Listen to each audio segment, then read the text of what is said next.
my day. Yes.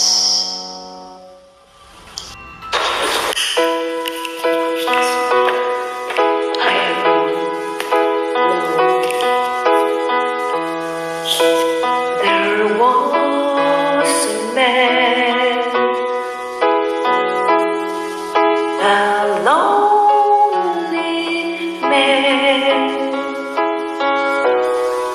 who lost his love through his indifference.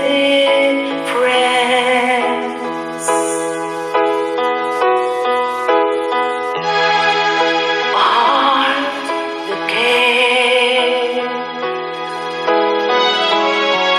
that dwelt and shared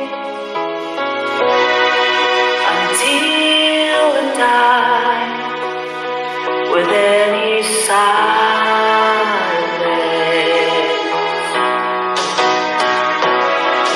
And solitaire's the only game in town, and every road takes him down. And by himself he's all easy to pretend he'll never love again. And giving to himself he plays the game. Without her love it always ends the same. While life goes on around him everywhere, he's playing solitaire.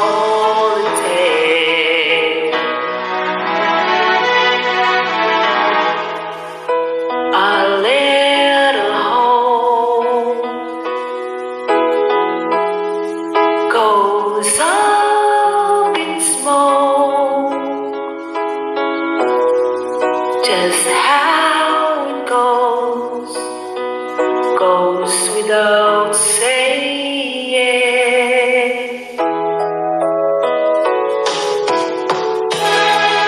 There was a man,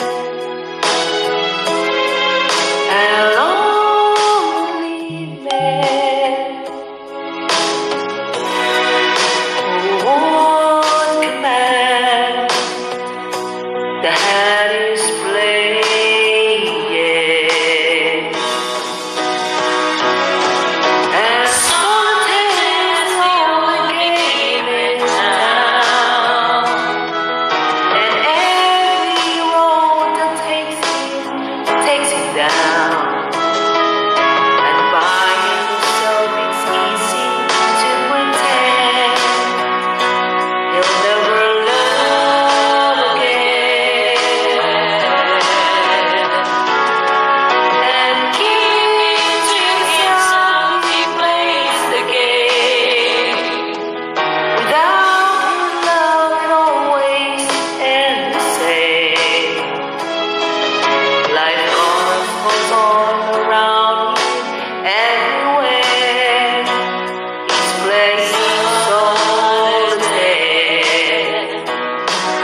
We were young and full of life, and none of us prepared to die.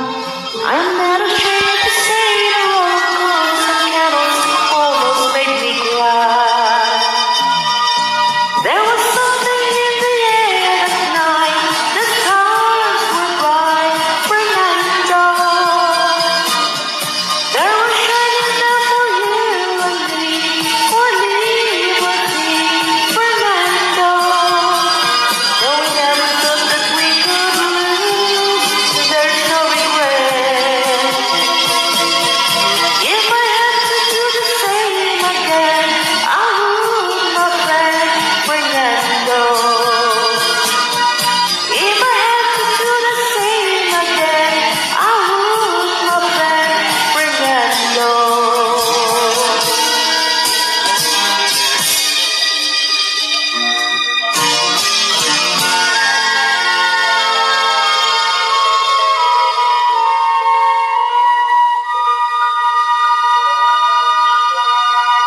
Now we're all brave, Fernando. Every magic picture never seems so lifelong in your head. Can you hear the drums, Fernando? We still recall the fateful night we crossed the Rio Grande. I can see it in your eyes, how proud you were to fight for freedom in this land. There was something in the air that night. The stars were bright, Fernando. There was shining there for you and me, for liberty, Fernando. No, we never thought that we could lose. There's no regret. If I had to do the same again, I would, my friend, Fernando. There was something in the air that night. The stars were bright, Fernando. There was shining there for you and me, for liberty, Fernando. Though I never thought that we could lose, there's no regret. If I had to do the same again, I would, my friend, Fernando. If I had to do the same again, I would, my friend, Fernando. If I had to do the same again, I would, my friend, Fernando.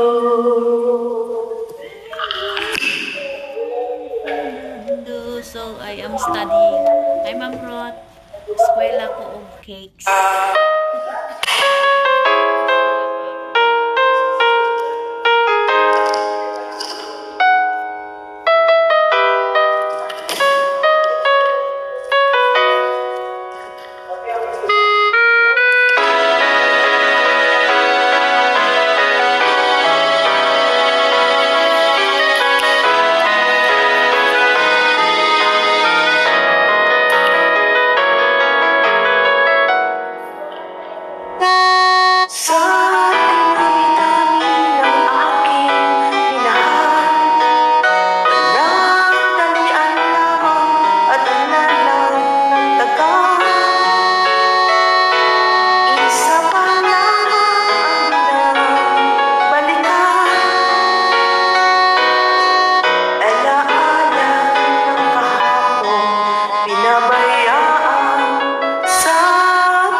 Bakit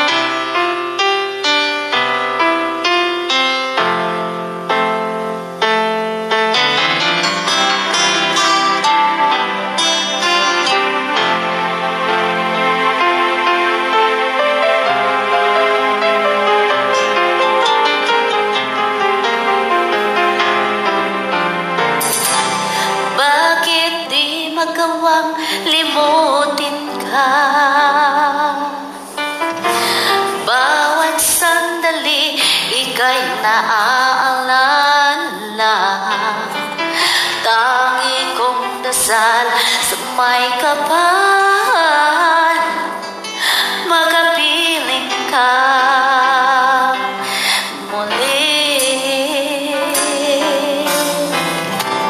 Bakit ikaw malis sa isip ko? Ikaw ang lagi naman itong puso ko. Kahit pilitin kong damdamin magbago, ikaw pa rin ang hinahanap ko. Hanggang ngayon, ikaw pa rin ang iniibig ko. Ikaw pa rin ang natatanging pangarap ko. Ikaw lamang hanggang ngayon. Ikaw lang ang tunay na minamahal. Ikaw lang ang hinihintay ko ng kahit tagal. Ikaw ang ligayang buhay at pag-asa. Ikaw lamang hanggang ngayon. Kaya't hanggang ngayon, ikaw pa rin ang iniibig ko. Sabi nila, pag nag-iisa ka, hindi ka masaya, no? So, depende lang yon. So, this morning, gumawa ako ng cake. So, dalawang cakes yung ginawa ko. Yung isa, medyo matamis. Yun talaga ang tamang sukat ng, ano niya, no? Yung measurements niya. Ayan. Ito, pangalawang cake na ginawa ko. So, carrot cake. Binaon, no? Binaon. And then, hi, Day! Kamusta kayo dyan ni Ate Lulu? So, next time gagawa ako ulit. Ngayon, nandito ako, mag-aaral ako ng paggawa ng iba't ibang uri ng cakes. So, while I am here, ayan naman. So, ayan na yung cake ko. Made by me. So, samahan ko yan ng tea. Ayan, black tea. So, yan na naman. Study ulit on how to make a cakes. So, yun lang ang buhay sa abroad. Magdidepende kung paano natin yun dalhin yung sarili natin. Diba? Kain, tulog, study. Pagdating ng katandaan, kain, tulog, gala. Yun naman ang at age of our golden time. So, while we are still young and capable, no? Habang bata pa tayo at capable pa tayong gumawa ng mga bagay-bagay na gusto natin maging sa buhay natin at age, gawin na natin ngayon. You know, time is too short. Ang bilis lang ng panahon. Minsan hindi na natin nararamdaman, no, na hinahabol natin yung yaman sa mundo. We are chasing the wealth dito sa mundo, pero hindi natin nararamdaman na, oy, 50 na dahi ko taod-taod.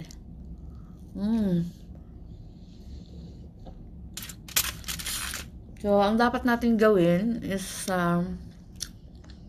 hayaan muna natin yung panahon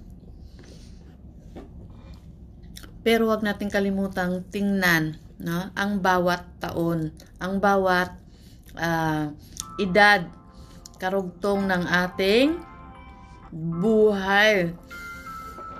Baka sa paghahanap buhay natin para sa kinabukasan, nakalimutan na natin na 70 anyos na ta. We miss those times na dapat natin i-enjoy ang buhay, not because of chasing the wealth, but to serve, to love, to be together. Sa mga OFWs, you know, before I came, no, before I started abroad, I said only 5 years. Now more than decade. Mahigit 10 taon na, no, yung pagtatrabaho ko sa labas ng bansa. And still, I am not rich woman. The more poorer I becoming. Hindi pala pagpapayaman. At hindi katuparan ng lahat ng mga pangarap o ambisyon sa buhay. You know why? As a married woman, nakakalimutan ko na yung pagiging asawa. Kasi I go for my ambition.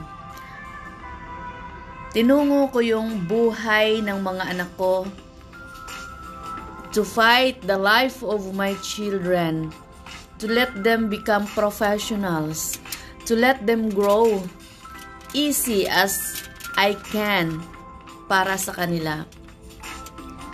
Nawala na ako sa bahay. I go far from them. It's because of my ambition. And the second one, nakakalimutan ko na yung pagiging ina. Nakakalimutan ko na yung ina ka pala ng tahanan, na dapat mong gabayan ang iyong mga anak sa oras ng kanilang ups and down. Of course, still I am. Pero ang hirap, a long distance situation with our children is different. Napakalayo ng agwat, ng compare na nandyan tayo sa tabi ng ating mga anak. But dahil sa ating mga pangarap, para sa kanila din yun, give and take, vice versa ang kailangan. But we are thinking, as a mother, we provide everything we can. We are thinking we are the winner for such point. But the big loss is you miss those times, the good memories, bonding together, laughing, crying, tears, happiness with your children. The things that you want to teach them, being with on their side. Yun ang pinaka-lose natin bilang mga OFWs. Diba? Kasi, pagdating ng buwan, ang nisip lang natin, magpapadala tayo. O kahit hindi pa, kahit linggo-linggo. We are thinking, okay anak, you can enjoy your life. Bili kayo ng ganito, gusto niyo, punta kayo doon, gawin mo ito, gumawa kayo noon. But, to think the love,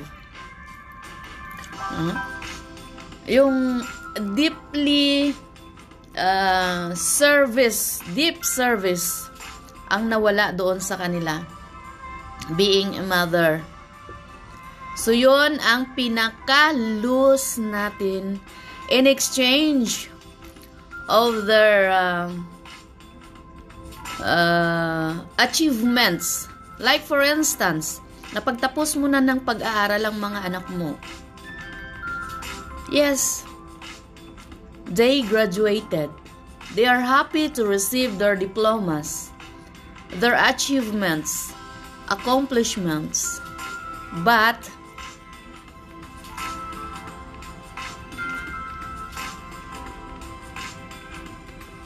yung inaasam-asam mo na bonding together, close to the heart. You cannot have it. And it cannot be paid by money that they earned as professionals. Hindi kayang bayaran ng pera o ng anumang accomplishments ang love na dapat sana ay maibigay natin sa kanila. Those are the painful memories na nawala sa mga nanay bilang isang OFWs. Diba? So, while we are still abroad, napakahirap ng buhay, lalo na yung mga HSWs natin. The timing, the management of the time is so difficult. Especially pag household worker, no? Yung mga kasambahay natin. Waking up early in the morning, like 6 o'clock, yung normal time, and the sleeping time is 10 up to 12 midnight. Yung normal ha, except lang ngayong Ramadan. So, paano pa natin mabigyan ng time yung sarili natin to prepare the things that we want? Diba? Parang hindi na. But to tell you, manage your time and give the limits. As OFWs, bigyan natin ng limitasyon. No? Huwag tayong sumobra sa panahon na wala na yung mga anak natin sa tabi natin. You know, I've been with my children yung tatlo kong anak from their birth until grade 5 or 6 no, yung eldest ko. So, from that time, ipagpalagay natin until grade 5. Grade 6 kasi around to graduate na siya, wala na ako doon, no? So, I am on the process of my papers. Until grade 5, ilang taon yung anak ko? 11 years. Now, she is 24. 13 years na wala ako sa tabi nila. Yes, I am. No? Andyan na naman ako, minsan umuuwi. No? Saglit lang na panahon. But, to think, the length of time, 11 years yung eldest ko na being together with her, I can manage everything. Nandun ako sa school, natuturuan. I saw the medals. No? Andoon yung lahat ng mga, kumbaga, even in the difficult time being with my children, pero natuturuan natin sila ng maayos. No? There is, in school, nabibigyan mo sila ng panahon sa pagtuturo. Nabibigyan mo sila ng panahon to play with. Nabibigyan mo sila ng panahon na madisiplina. No? So, yun ang mga bagay na naibigay ko at the time. When they grow from high school until college, until now, my youngest daughter, 13 years. 14 years old na siya ngayon. She is just 1 year old when I left. 13 years. She never felt such way. No? So, yun ang pinaka-loose point ng buhay ko. That I want to, gusto kong kunin ulit. No? I want to take it back to me. Hindi ko na siya pwedeng ibalik sa sinapupunan ko. And the love is different. She told me, I love you, Mama. I love you, anak. But there's something different to feel. Hindi kagaya ng tatlong magkakapatid. Yung sunod-sunod na mga anak, at least for 11 years, kahit papano, they felt my love. Nakikita nila yung ginagawa ng mama every day, night and day. Na? Minsan, mag-overtime pa ako, gagawa ko ng gown nila, no? For activities in school. Or yung attire for school activities. Pero yung bunso, hindi niya nakikita yun. So, there is the difference in between. Kaya napakahirap. So, at this point of time, I don't want to waste my time anymore here abroad. Time to go home. So sa mga OFWs natin, make limit. Don't chase the wealth, or kung ano man yung ambition. Look, when I dreamed that they will becoming a professionals, dumating yung buhay ng panahon ng COVID. They cannot easily move, So, they are educated, they are professionals, they are still stay at home.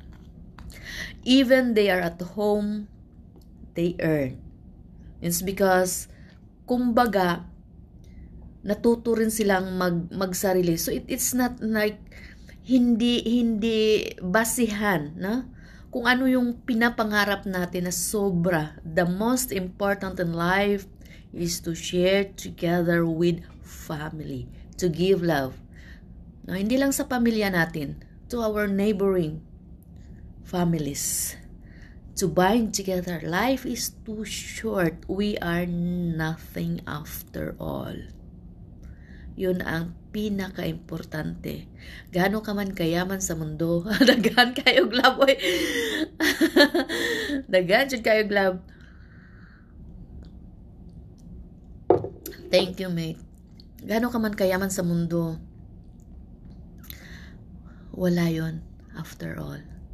But the love, the teaching, the care, ang lahat, biblically, yon ang pinakalibrong dapat nating bigyan ng pansin. Magagalit tayo sa mga anak natin pag hindi sila nag-study, hindi sila nakakumpleto ng modules, pag mababa ang grades sa schools. But we are not angry kahit hindi sila magsimba, kahit hindi sila magbasa ng Biblia. We don't get mad. Why? That is the real life. Yun pala ang pinaka-diploma, pinaka-eskwelahan na dapat nating ituro sa ating mga anak. Why? At the end of time, sikat ka, mayaman ka, lahat nasa sayo na. All the plaques, all the appreciation, all the recognize ka, di ba? But still, all those nothing. Walang kabuluhan yon at the end of time.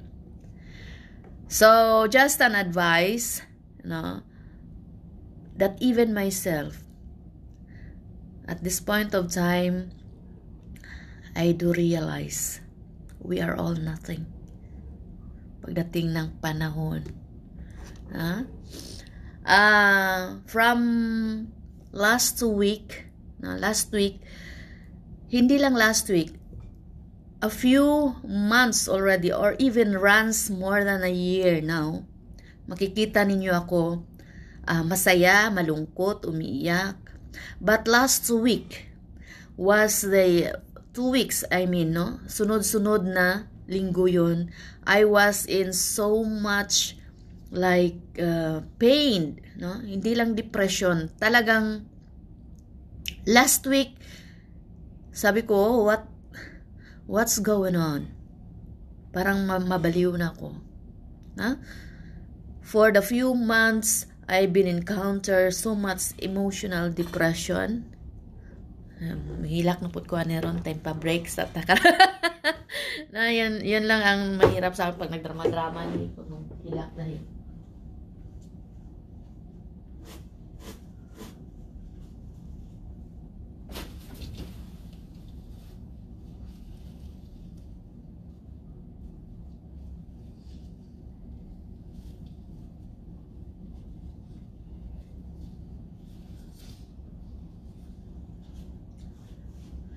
Okay, we'll go back. So, few months ago, yun ang mga panahon, na mga sobrang depressed ako, that sometimes when I go to a place, mabablanko na ako, no? Dahil sa mental stress. Mentally stress, it's because iniisip mo yung mga problema para sa pamilya, para sa mga anak, mga pangangailangan, no? And then emotional stress also dahil we are kumbaga begging, no, love and care dahil pagod tayo sa trabaho, pagod tayo sa pag-iisip.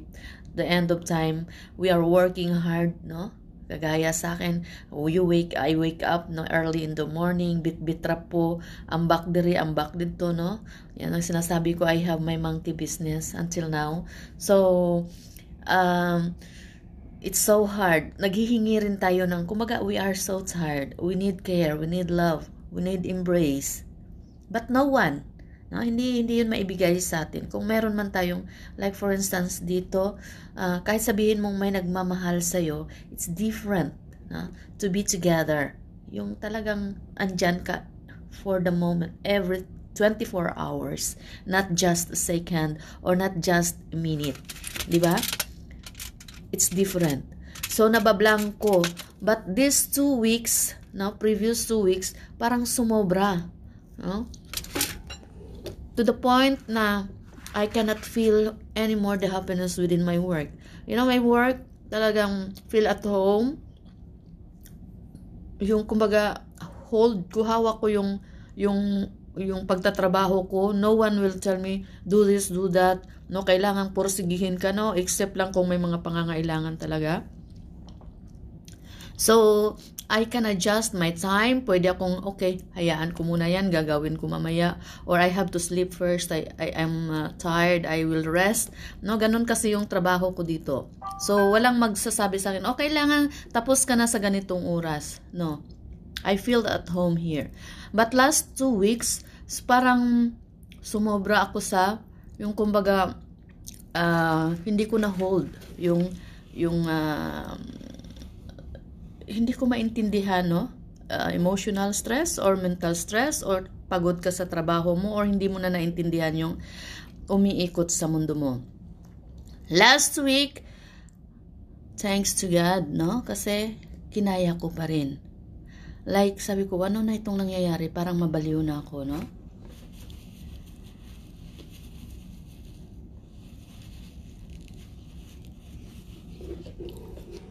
You know why?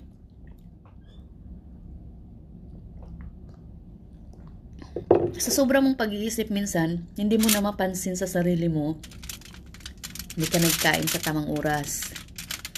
No?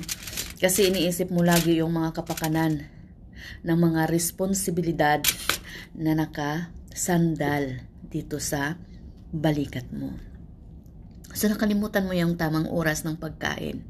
Which is, it is not good. So, pagdating ng trabaho, like for me, I am driving, no, nasa labas ka, hindi ka kumain, nainitan ka doon, nalipasan ka na ng gutom. Pagdating sa bahay, pagalitan ka ng amo, which is you are doing well, everything, in each point, no?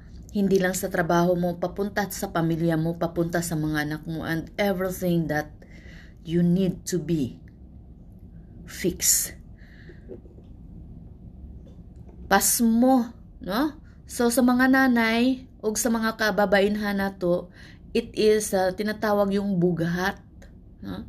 So, pag nabughat ka, iba. No? Iba ang magiging, hindi mo alam na parang may bato sa ulo mo or magaan yung katawan mo na hindi mo na maintindihan yung sarili mo. So, I was at that time, I argue with my boss. No? Kasi hindi ko na naintindihan. I understand my work. But hindi kami, kumbaga, ito yun ito yung isa ka pinaka-handle natin sometimes. Kasi yung mga amo natin, of course, they have their own life, they have their own work, they have their own stress sa trabaho nila. Tayo meron din, di ba? So both sides, on that time, it was going like nagtagpo, no? Ang sobrang init ng panahon. So when the time na nagtagpo ang sobrang init ng panahon, thanks to God, no? Kasi I still manage, nagawaan ko pa rin ng isang paghawak, no? Kumbaga, yung, stop for a while. Kasi, like me, parang, we are Filipinos, no? Ito naman ang sinasabi ko, ang masasabi ko sa ating mga kababayan, no? Na nagtatrabaho sa labas ng bansa. We have to work hard. Pagdating sa trabaho, we have to work hard, love our work. First thing na dapat natin gawin, mahalin natin yung trabaho natin. Kasi pag minahal mo yung trabaho mo, whatever circumstances coming, magbugno man mo si mong amo, balibalihon man kasi mong amo, makasukol jud ka. You can fight with them. So the time na dumating yung punto, I said, what will I do to this? This is the instruction given to me, and what will I do? No? The instruction given to me by an office in charge, different pagdating sa amo. No? So, hindi nagkapariho. So, I don't understand sino ang sundin ko, yung opisinang nagbigay ng instruction sa akin or yung amo ko. Diba? Of course, ang amo mo kasi you are under with them. So, this, which is, ito yung nagbigay ng instruction sa akin to do this way, I leave it. Iniwanan ko ito and I need to ask for this. So, when I asked, ikaw ba? No? Kasi hindi mo maintindihan yung trabaho mo kasi iba yung binigay sa'yo na instruction. Ito naman, hindi mo alam yung gagawin mo. Di ba? So, like, iniinsulto tayo. No? So, that was the point that drags me so much na parang mabaliw na ako. Despite of all things that I've been doing well, insultuhin mo ako, it's because you are the boss. So, that time, parang gusto kong, no? I am handling a paper and a cash. Parang gusto kong punitin sa harap ng isang direktor. But, I just stand up. No? Looking to my boss, going out to the big gate. Habang inaatras ang sasakyan, and I am begging to understand what to do for this amount and the paper. Parang hindi niya ako nakikita. At that time, I screamed so much when he left in the house. No? Yun ang panahon na sabi ko, uy, parang mabaliw na ako nito. The time was test in between the worker and employer and employee. So, thanks God, hindi ko nagawa yung pagpunit ng pera at ng papel sa harap. But, I was able to shout out everything. Na? Yung lahat na yun, I told, hindi tayo alipin. Na? Hindi tayo alipin. So, as an OFWs, mahalin natin yung trabaho natin to the point, pwede tayong mag-voice out kung ano yung dapat natin i-voice out sa kanila. And thanks God. When both becoming cold, we talk together and let understand each one of us. As a worker, na-open up ko yun sa kanila, yung mga bagay, wag mong gawin sa akin, hindi mo ako alipin. I am not your slave. I am begging and asking you to let me understand the work assigned because I don't know this one. But you are the boss that you left to me while I am begging to you, which you know more than me and you are educated more than me. So, hindi rin natin alam kung ano yung problema niya. But, you know, the only advice that I received from him that adds to me to becoming more stronger as I am, fight the life. Yun ang sabi niya sa akin. Fight the life. It is so much difficult. So, ibig sabihin, kahit pala minsan tinitingala natin sila, kahit pala minsan they are the superior, they are like big as they are, we are looking for sa kanila na parang sobrang ang taas ng tingin natin sa kanila without knowing na mas worse pa pala yung hinahawakan nilang problema. Huh? So, he told to me, fight the life. It is not easy. So much difficult. Kumbaga, kahit sampalin ka dito, tumayo ka. You have to stand. Yun ang point na nakuha ko rin sa kanya. So, thanks to God, it was been okay, no? It was been fixed. But that is like recalls, na? Nagbalik tanaw sa mga sadness point na nangyayari sa buhay ko as an OFW when I was in Qatar and when I was in Kuwait. But still fighting now. And kaya nga yun ang sinasabi ko ngayon na as OFWs, nakakalimutan na natin dahil we are chasing. Kailangan natin sahod, kailangan padala, kailangan mapag-aral ang mga anak, kailangan natin ito. We dream a lot. We dream a beautiful house, we dream a good everything. No? We are chasing. Ang lahat ng mga pangarap ng yun, hinahabol natin. Nakakalimutan natin yung isang punto. To love each other. To share the good life. Despite of difficulties, kahit anong hirap, mag-uban lang ta, no? Especially our family. That is the most important na hindi kayang bayaran. So, 1 decade, siguro tama na. Meron tayong mga OFWs na tumanda na sa ibang bansa, no? Tumanda na sa ibang bansa dahil hindi na naramdaman, no? Hindi na nararamdaman yung pagmamahal ng mga anak. Hindi na nararamdaman yung pagmamahal ng pamilya. I have one friend. Na ilan lang sila, no? Na magkakapatid. And she is still single now at the age of 52. Wala siyang anak, wala siyang asawa, wala siyang bahay. But she worked like 30 years abroad. Now, it is the waking time, no? Yung kahinaan na. Nandyan na yung medyo may sakit ka na, medyo mahina ka na, wala kang bahay, wala kang anak, wala kang pamilya.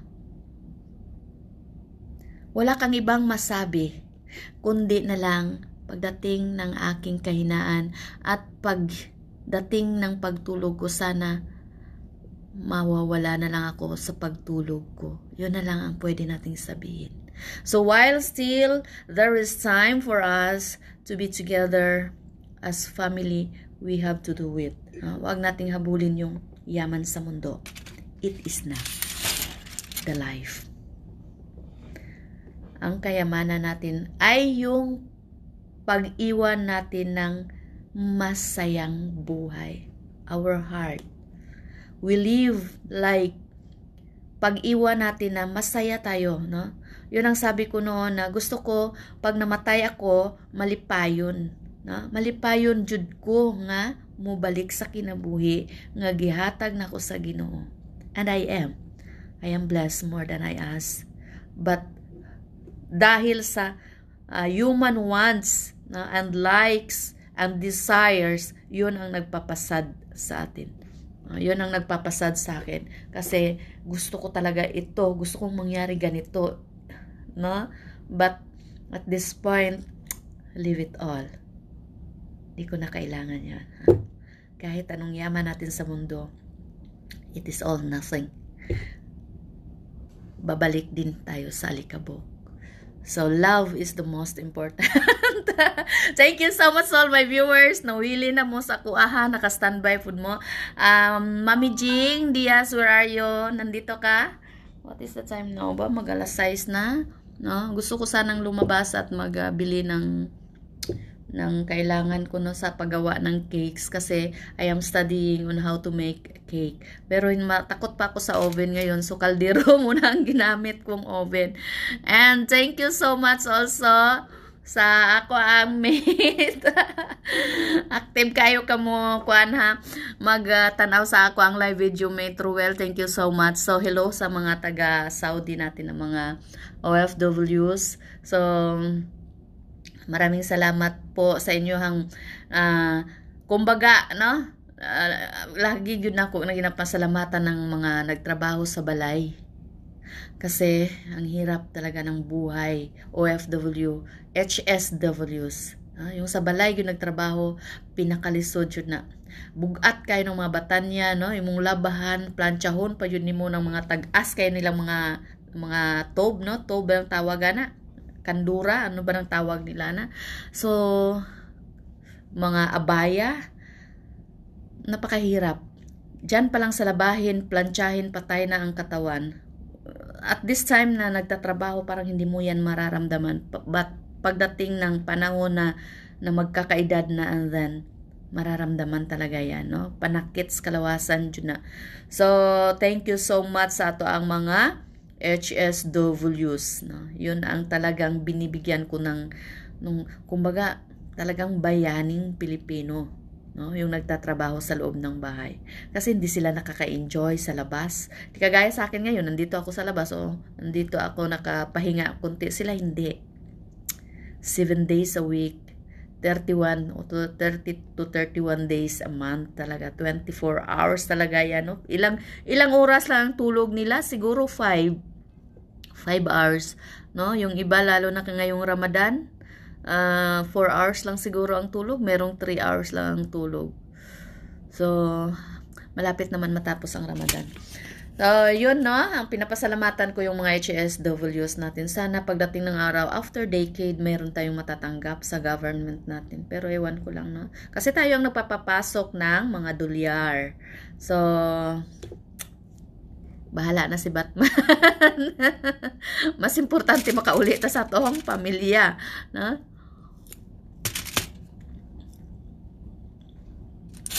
Yun ang pinaka-importante. I have to look back kasaglit sa ano, no, sa pag-iihim natin sa ating mga anak. Pinagtapos natin sila. They are graduate. But tingnan natin ang panahon ngayon. They cannot easily move. 'Di ba? So naka-set up na jud ay na ang atong kapalaran, no? Ang atong kapalaran naka-set up na gustuhin man natin o sa hindi. 'Yun at 'yun ang mangyayari. So turuan natin yung ating mga anak to love and embrace the word of wisdom, yung karunungang taglay na ibinigay talaga sa atin kung ano. So, yun ang madadala ng ating mga anak hanggang sa paglaki nila. Thank you so much to all of you. God bless us. And medyo tas-tasan niya akong live. Thank you. Continue na ako na akong pag-eskwela ko noy. Self-service and self-study. Bye!